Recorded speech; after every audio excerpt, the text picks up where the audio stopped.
As I introduced myself, my name is Ekhtiari, University of Minnesota. I'm a psychiatrist and also being trained to be neuroscientist. I attended OHBM first time 2010 when I was an MD PhD student, and I'm still attending this really kind of nice community of scientists. And I'm very happy that we have this workshop discussing about how to use neuroimaging in a clinically meaningful way for potentially treating people with different brain and mental health disorders. So I do not have any kind of conflict of interest. Before starting my talk, I would like to thank my colleagues and collaborators, Laureate Institute for Brain Research, University of Minnesota, and my lab members that are mainly kind of working together to see how we can use brain stimulation to develop new treatments for psychotic disorder. And I'm recruiting postdocs, so if you are interested, we can definitely discuss after the talk. And just an overview of what I'm going to discuss about. So the first talk would be just giving you an overview about the levels of optimization that we can potentially do using different sort of neuroimaging methods that we have, and discussing about 4 levels of optimization: on target optimization, dose optimization, timing optimization, also optimization of the context. And we'll further discuss about that. And then in my presentation, I will also discuss about the new GUI that we put together that has kind of specific pipelines for individualized and personalized fMRI-informed TMS. And you will have access to that GUI as well, that one of my postdocs, Ghazale, is already kind of working on, and you can kind of have resources to be able to use. But today we are here to discuss about the combination of neuromodulation technologies and brain stimulation.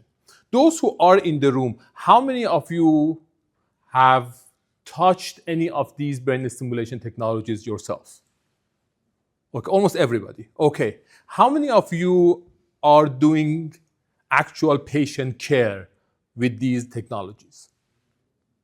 Okay, half of the people in the room. That is interesting. That is a kind of an important part of what we are doing in kind of human brain mapping society. In many years, it was not very much. I mean, clinicians have been involved, but it's just the number of clinicians who are getting interested to brain imaging is just increasing because of the potentials of using that with neuromodulation technology. So there are definitely interesting potentials on that side. And the field is just exploding in terms of the number of publications. These technologies, the number of studies that people are doing is just increasing.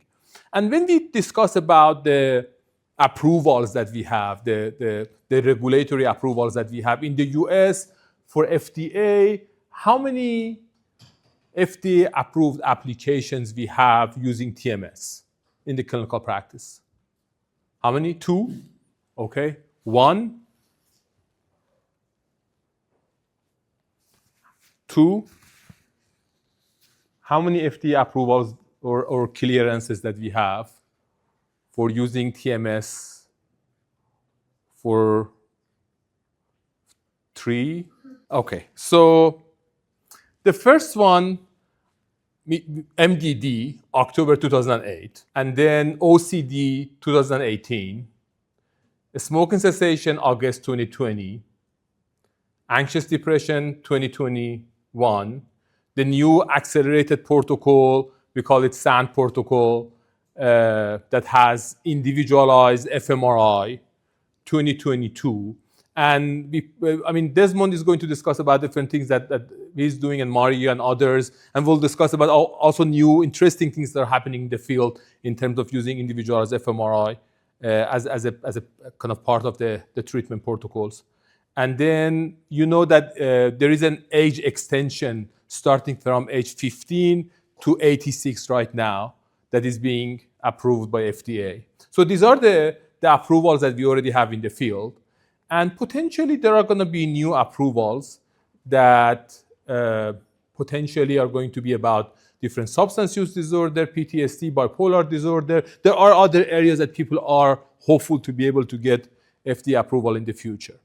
But when you work with, people and you do these sort of interventions, you see that there are people who are responders. Okay, so this is a sample study of seeing people who are responders, And if I activate this guy, okay, so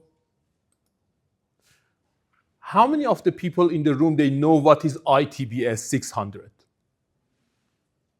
Okay, so there are, so iTBS is a protocol that we use in TMS, a specific pattern pulse that we use, and potentially it is supposed to increase the level of excitability that we have in the cortex, starting with motor cortex. This is one of the kind of the first study that has been published in 2015, discussing about when you increase the dose from 600 pulses to 1200 to 1800 pulses, the level of excitability that you have in the motor cortex would go up, potentially not very much from 600 to 1200, but potentially with kind of higher doses, you have higher response, okay? But you always have a group of people who are non-responders. And the question is, why you have people who are not responding? So, and here we are targeting motor cortex, and with doing that in motor cortex, there are people who are not responders. And the question is why? And how we can potentially address that. So that could be sort of a starting point for a discussion. I'm gonna spend a few minutes on that and thinking together why there are people who are responders and there are people who are not responding when we do that stimulatory protocol over motor cortex. Anybody who is interested to start to share their thoughts? This is specific, I mean, whatever comes in your mind. One reason that people might not be responders. So measurement. So we have a challenge in how to actually measure the response, and there could be error in measurement. What else? What are the other reasons? Okay, so it's always good to start with some questions, right? So now let's just kind of further discuss that and see what are the other potential mechanisms that might be important. And that could be a good question that you can have with yourself through the entire course, and what other speakers are going to discuss about why there are people who are responders and non-responders. And is there any chance that we can make a non-responder to a responder? And is there any chance that we can optimize the intervention in a quality that the intervention would make, we will have kind of responders to that specific intervention? So my talk is mainly around addiction as a clinical population I'm interested to. And as I mentioned, smoking cessation was one of the FDA approvals in August 2020 that was basically based on a deep TMS coil, H4 coil, that is mainly targeting frontopolar cortex. And I will kind of give you examples from my own field of kind of work, addiction. I think that those things could be helpful for other areas that people are working in. And other speakers are going to discuss about other disorders as well. So an overview about what is actually happening in the field of addiction with electrical stimulation and magnetic stimulation, TES and TMS. This is the timeline of the progress that we have in the field. Any estimate in terms of when was the first TMS study in the field of addiction? Year of 2010, okay. You are cheating based on the graph, okay. So the first studies on nicotine 2003, on cocaine 2007, the first TMS study on cannabis 2018. So the field is still growing. When you talk about direct current or electrical stimulation, the first study on opioids goes back to 2016. So the field is still in kind of infancy or early adolescence. And when you go to the details of other things that are progressing in the field, and one specific thing that the first sort of fMRI informed individualized TMS study in the field of addiction happened in 2023. So individualization using MRI, doing optimized intervention is a pretty new thing in the field. So we are discussing about all the kind of new advances that are happening in the field. And if you look into all the trials that people did for addiction, electrical stimulation and magnetic stimulation, it's over 242 by the end of 2024. So the number is increasing, as you can see here. And of course, nicotine, alcohol, amphetamines, and the number is increasing over time. So this is the current status of the field. So people are working with different trials. So over 240 published trials in the field. And if you put all of them together with the main clinical outcome measure that we have in the field of addiction, the gold standard is consumption or relapse or use of substances, right? And one of the proxy measures of that is craving. So craving, consumptions are two major clinical outcome measures that we have. If you put them together, there is a positive response, overall positive response of electrical stimulation and magnetic stimulation on craving and consumption measures, okay? But the challenging part is if you look into the details of those studies, what you see here is that those studies targeted multiple different areas in the brain. So they targeted very different circuits and very different kind of areas in the brain. And even when you go to the details, for example, if you go and look into the studies that they targeted dorsolateral prefrontal cortex. So these are studies that they target dorsolateral prefrontal cortex. If you go and look to the details of what they did, you can see that they defined DLPFC with very different ways, using EEG, 5 centimeter rule, 6 centimeter rule, MR guided, beam, F3. So there are different ways of even defining DLPFC in the field. So people are doing different targeting. And that is the situation in many other areas in the psychiatry. So people started initially with the idea of basically doing skull-based targeting, using the skull-based measures or finding the hottest spot on the motor cortex and then coming 5 centimeters ahead of that and defining DLPFC as 5 centimeters ahead of what we have in motor cortex, right? And this is not really accurate, not very precise of way of doing that. And then basically people try to use anatomical targeting to increase the precision while we might not be exactly in the place that we are interested to be.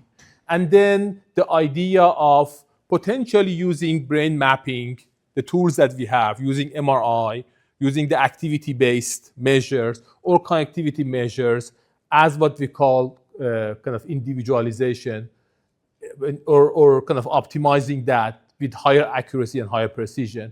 And then now there are discussions in terms of how we can do that in that individual level to do the optimized stimulation. So this is the pipeline that is happening in many areas of psychiatry right now. Depression is the main area that our speakers are going to discuss about, but it also happens in addiction as well. But when you are seeing this, you have basically two levels of target optimization. One is what we call group level target optimization, and the second is called individualized level target optimization. So just starting to learn the differences, we can do group level target optimization and then everybody would receive this kind of the same target, or we can do individual level target optimization. So these are the two levels of optimization that we will further discuss about. When you talk about depression targeting biomarkers, the field is growing, and we'll further discuss about that today as well. Even there are companies that they started to use those measurements of targeting biomarkers and patent them as a way to be able to make a sort of business model for targeting specific circuits in the brain for depression. And this is an area that is kind of evolving over time. And there is already, as I told you, that the SAND protocol has a specific FDA approval or FDA clearance for using that sort of personalized targeting in the field of depression. But in the field of addiction and many other areas of psychiatry, there are still discussions about what is the right target, how to find the best targeting biomarker. And this is the model that I like more than others in terms of there are multiple networks that are working together when you are discussing about addiction, and potentially the balance between these networks, executive control network, default mode network, and saliency networks, important what we call as craving. And in the craving state, we probably have higher activation in some areas related to default mode network and also some subcortical areas. And when we are in a control state, we have further activation in executive control network and top-down regulation over the subcortical areas that are involved in developing the urge to use substances, okay? So this is a sort of the model that we are interested to consider when we are discussing about addiction. So potentially there is not one single target. So there are multiple different targets that you can consider within this specific large multi-networks that are interacting with each other to develop the addictive behaviors.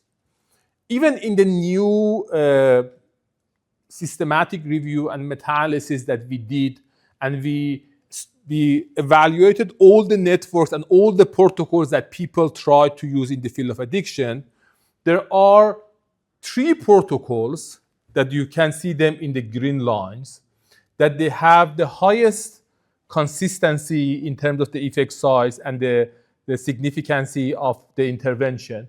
One is high frequency RTMS on left DLPFC. And then the other green line is the high frequency of targeting the frontopolar cortex with H4 coil. And then the other one is using electrical stimulation, putting the electrodes on both sides and targeting frontopolar cortex. And these 2 or 3 different protocols, they are targeting frontopolar cortex, as you can see here, or they are targeting DLPFC. So these are the 2 major targets that people try to consider, frontopolar cortex or DLPFC. And there are basically components of the network that I was discussing about in terms of, there is a little bit of delay between, okay. So this is what we call a dual target model in terms of there is a frontopolar target and there is a DLPFC target. And it seems that both of them are eventually interacting with subcortical areas, amygdala and nucleus accumbens. And this is the model that we have in terms of the level of interaction between frontopolar cortex. So DLPFC is sort of suppressing subcortical areas, and frontopolar is engaging those networks. And this is the model that we have that seems supporting the level of evidence that we already have in the field. So this is the way that people are trying to find the right target and optimize the targeting protocols in the field of addiction. To be able to actually do that in a trial, as an example, what you want to do the individualized targeting. This is a kind of a pipeline that we developed to be able to target frontopolar cortex in an individualized way, to be able to find the best way of interacting between frontopolar cortex and amygdala. And this is a population of 60 methamphetamine users that we try to find the best area on the frontopolar cortex to have a window to their amygdala based on different levels of evidence that we had in the past. As you can see here, this is the space that we have in the x-axis, y-axis, and z-axis. And these are in millimeters. And these are individual, each of those dots are individual participants in the database. And you can see there are sort of widely distributed across different areas within the frontopolar cortex if you want to find the best area to target in the frontopolar cortex. And we basically showed that these sort of individualized targets and their connections to amygdala are related to the level of craving that people experience. So this is the way that we do optimize the location of the stimulation. So you can do optimized targeting based on the location. Many other studies that they are in the field that they targeted frontopolar cortex, they went only for FP2 or FP1. And FP2 is more frequent target in the field. But as you can see here, this is the one-size-fits-all target for everybody if you go for FP2. But if you do an individualization, that is going to be distributed around. And you can do the individualized targeting if you are interested in that specific area. But beyond the location, when you are doing TMS, there is another level of optimization that is going to be important. And this is the coil orientation. So changing the coil orientation is going to change the amount of kind of electrical impact that you are making on the target that you have. And you can even optimize the orientation of coil in a way to be able to engage that target further. And to be able to optimize that, we usually kind of use the robotic arm recently, just making sure that we will be able to find the right target and also the right orientation of the coil. And meanwhile, there is always a challenge in terms of how to optimize the dose, because people, based on this, the size of their skull, the size of their frontal sinuses, they would receive different levels of electricity in their brain. So if you want to make sure that everybody would receive the same dose of electricity in the trial, you need to optimize the dose of the stimulation. And honestly, we'll discuss further in the discussion that we have. I think that dose optimization might even be more important than the target optimization. And sometimes people completely forget that piece. So dose would be a very important factor that we need to make sure that we are going to optimize. So the first level, if you want to name that level of optimization, how do you name that level of optimization? And also the second one. Is it group level optimization or individual level optimization? It's an individual level optimization. And also the first one is an individual level target optimization, and the third one is individual level dose optimization, right? So these are two levels of optimization. You can optimize in the individual level the target and also the dose. So that specific pipeline is published in Addiction Biology and is already available. And then we put all the analytic pipelines that we have and the processes in a GitHub. And the GitHub page is already available. And I shared all my slides in the QR code that I had in the first slide. And also I will share the link to my slides to the WhatsApp group that we have. So we'll have access to the slides. If you want to have access to the slides, you will have the access to the slides in the the WhatsApp group. So the idea of individualization could go for frontopolar cortex, for DLPFC, even within sort of dual target, we can individually target those dual targets. And also now we started to go further and look into other targets in the parietal cortex to see how we can find the right target in an individual level in the parietal. So there are definitely other opportunities for that level of individualization. Just one level further to kind of wrap up the discussion we have, just to give you an overview, and we are going to further discuss these things in different talks. So one of the other ways of individualization is what we call closed loop stimulation. In terms of being able to record and do the stimulation and see how our stimulation is changing the recording that we have, and then optimizing that over time in an individual level. So that is another level of individualization that can individualize multiple different factors inside the scanner. To be able to do that, one of the areas that we are interested is doing electrical stimulation inside the scanner. And it's an interesting area because it seems that the electrical stimulation could be happening inside the scanner if you can manage that well inside the scanner. I mean, Desmond and others and Mario are going to discuss about doing that with TMS as well. But with TMS, it's more challenging. There are lots of other technical details that you need to consider to be able to do that. But the electrical stimulation seems more doable inside the scanner. So we invited all the labs around the world that are doing electrical stimulation inside the scanner. And we asked them to share their experiences and ask them in terms of how we can collaborate together to develop quality standards. Because when we have been reviewing all the literature in the field, we realized that many labs didn't report the details of how they actually did the stimulation. So we asked everybody to say, okay, if you want to do a really good quality electrical stimulation inside the scanner, what are the factors that you need to report, okay?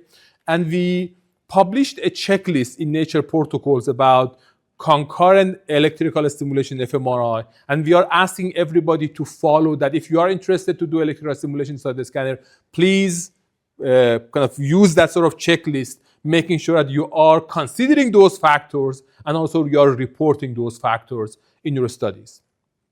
And this is the kind of the area that I'm interested to do inside the scanner, kind of a nice group of people that we work together. And we even do that while we are exposing people to drug-related cues and see how we can modulate the level of craving that people experience inside the scanner.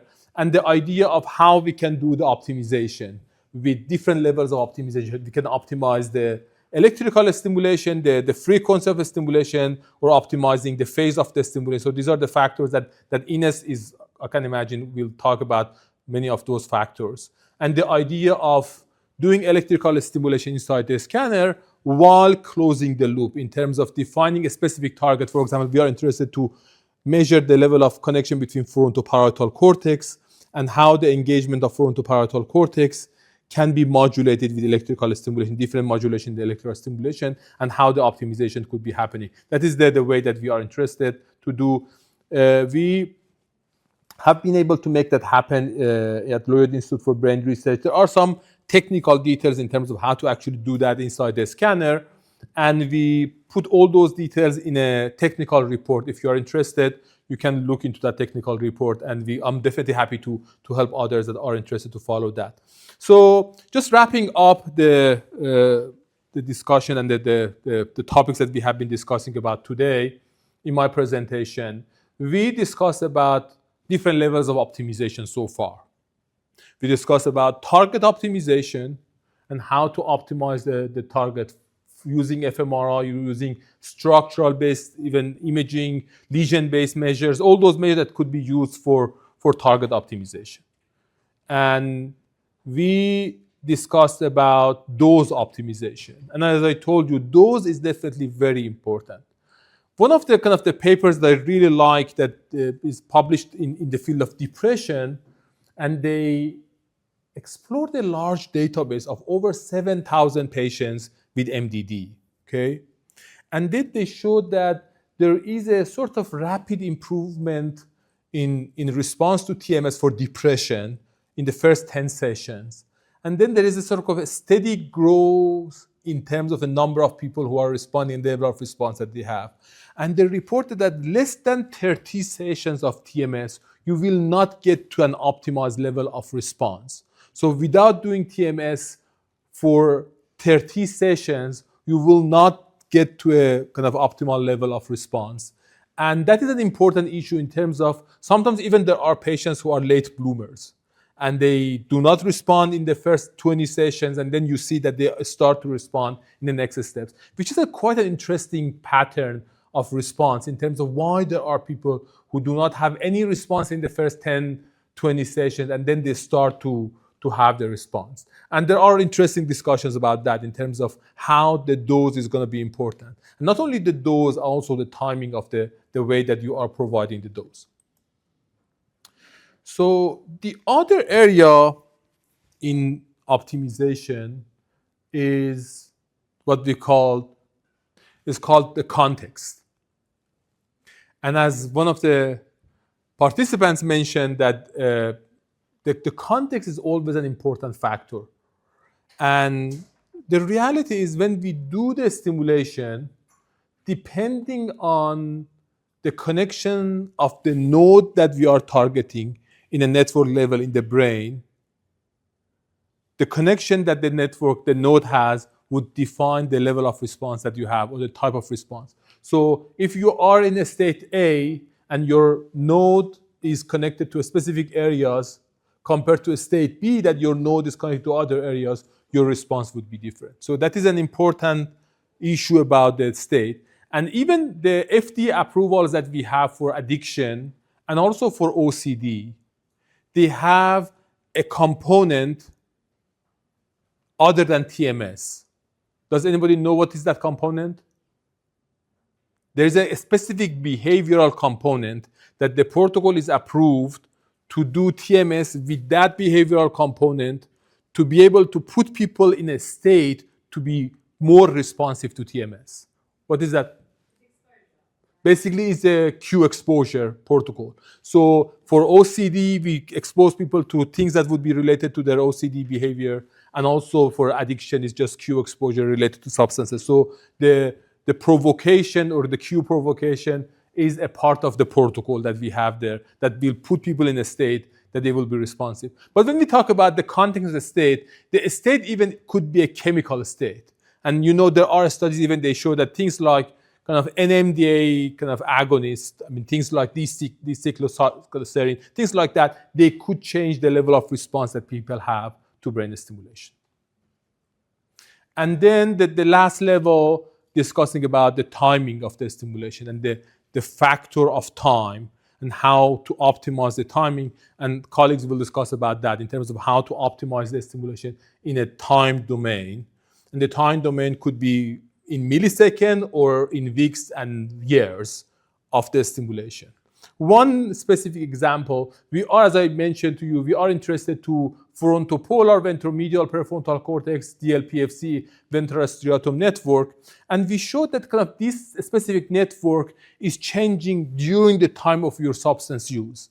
If people are using substances over time, the connection these networks is changing in terms of, for example, in time, the connection between ventral striatum and VMPFC is going down, while the connection between VMPFC and DLPFC is going up. And even if you divide your patients into two groups of, for example, those who are this is methamphetamine user patients, those who have methamphetamine use between 0 to 7 years, and those who have the methamphetamine use between 7 to 14 years, and between 14 to 22 years. So if you divide them in three groups, the type of connections that they have in their brain in response to drug-related cues and craving is different. And that could also inform potentially the target that you want to consider. And that is another important factor in terms of, okay, in this specific scenario, potentially, this specific connection is going to be more important for me compared to other connections. Okay. The last point that I really like to mention as a sort of another thought-provoking issue is that at the end of the day, whatever we are doing with neuromodulation, we need to make sure that people in the community would have a good understanding about what we are doing. And in the society, people understand about the importance and the way of the stimulation, how the stimulation works. And honestly, when I do TMS trials, I usually receive the intervention that we did design myself in a lower dose to just, first of all, experience what we are doing and also make, the safety and whatever you are going to do for your patients and your participants, you are supposed to be happy to do it for yourself. So it is important to do that. But meanwhile, when I work and discuss with people in the community, especially that the marginalized communities and unprivileged communities that we have in the field of addiction, what people think about kind of brain stimulation is the picture that they have from One Flew Over the Cuckoo's Nest. So that is the sort of the kind of community understanding about brain stimulation. And it's always important to engage communities in all those advanced robotic-based, individualized, highly kind of sophisticated brain imaging things that we are doing for neuromodulation to make sure that they know what we are actually doing and how this is working. So we developed a specific network in Minnesota. We call it Minnesota Innovation in Recovery Network.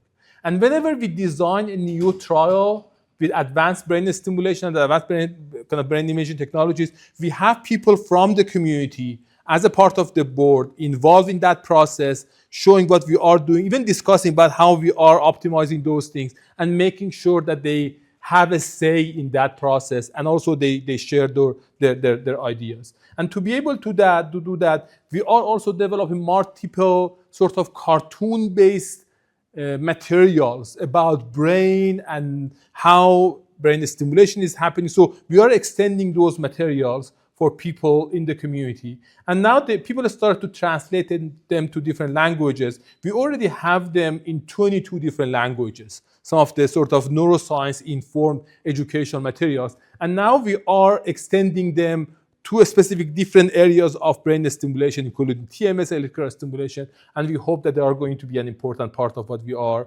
doing. Okay, so take-home notes. Going back to the issue that I raised in terms of the responders versus non-responder, I mean, we can definitely further discuss that during the workshop today. So today we discuss about circuit-based neurotherapeutics, and we discuss about group-level target optimization, individual-level target optimization, dose optimization, timing optimization, context.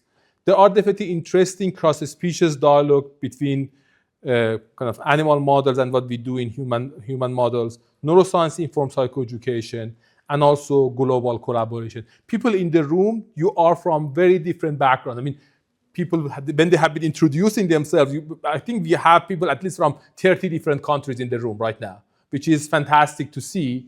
And the reality is, even if you look into brain stimulation studies that are happening, especially, for example, in the field of addiction, it is not only in the US. It's just, in the US, we are producing like 20% of research in the field. So 80% of research is happening in other parts of the world. And we realized that we need to bring people from other parts of the world to collaborate together. So we developed a network that we call International Network of Electrical and Magnetic Stimulation in the field of addiction. We have a specific consensus statements that we bring people together.